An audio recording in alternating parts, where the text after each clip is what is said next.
Hi guys! How to increase Wi-Fi speed.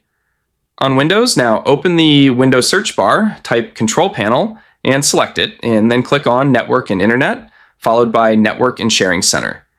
This is where most people stop, but keep watching because the real speed boost comes later. Click Change Adapter Settings on the left menu. Find your Wi-Fi connection, right-click it, and select Properties.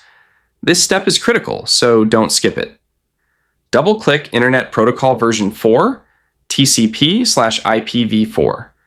Select Use the following DNS server addresses and enter 8.8.8.8, preferred in 8.8.4.4, alternate, or use 1.1.1.1 and 1.0.0.1 for Cloudflare's faster DNS.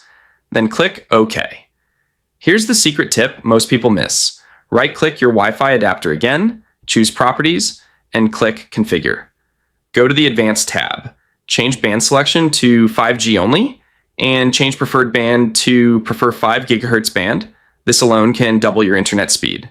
Click OK to save all changes.